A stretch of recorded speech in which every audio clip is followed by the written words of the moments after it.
If you've been searching for Gimp error level analysis and you keep running into plugin problems, this video is going to save you a lot of time. A lot of older ELA plugins like Sentenza or Elsamuco fail because they were built for Python 2.7. On recent Gimp Windows installers, Python 2.7 is no longer included, and in Gimp 3.0, those old plugins are completely incompatible because Gimp now uses Python 3. So in this tutorial, I'll show you the manual method for error level analysis in Gimp that works on all versions and gives you the same forensic style result without needing any plugin at all. If this helps you out, please hit the like button and subscribe for more practical software tutorials. It really helps the channel and it lets me keep making easy to follow guides like this one.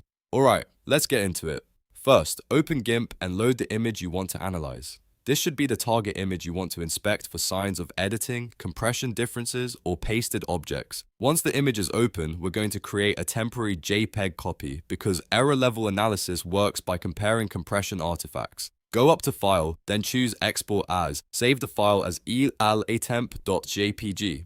The important part here is the file type. Make sure you're exporting to JPEG, not PNG or another format, because JPEG compression is what makes ELA possible. Now here's the key setting is, in the JPEG export dialog, set the quality to 95%. That is the standard setting used for ELA in most workflows. Do not leave it at 100%, because if you do, the image will not show useful compression artifacts. And if you set it too low, you may create too much compression noise and make the analysis harder to read. So 95% is the sweet spot. After exporting, go back to Gimp and choose File, then Open as Layers. Select the elatemp.jpg file you just saved and open it as a new layer on top of your original image. This step is important because now you have both versions inside the same project, which lets you compare them visually. Next, look at the Layers panel and click the top layer, which should be the elatemp.jpg copy. Change the layer mode from normal to difference. Once you do this, the image will usually turn almost completely black. That is normal. What you are doing is making compression differences easier to detect.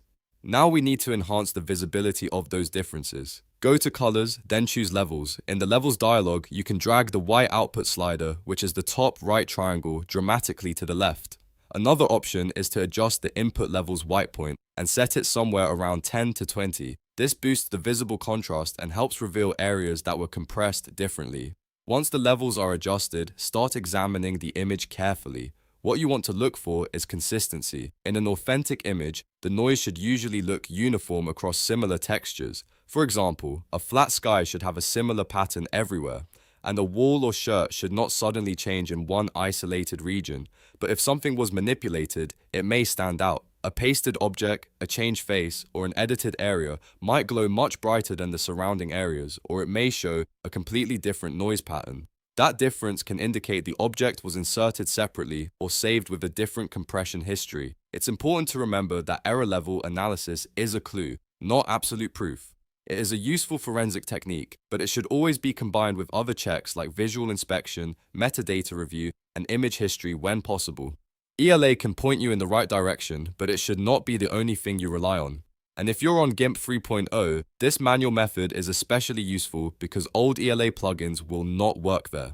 Gimp 3.0 requires plugins to be rewritten for Python 3, so unless you can rewrite the script yourself, the manual method is the safest and most reliable option. So to recap quickly, open the image, export a JPEG copy at 95% quality, open that copy as a layer, switch the layer mode to difference, and then use levels to reveal the artifacts. That's the full manual ELA workflow in Gimp. If this video helped you, please give it a like, subscribe for more tutorials, and let me know in the comments what software or forensic workflow you want to learn next. Thanks for watching, and I'll see you in the next video.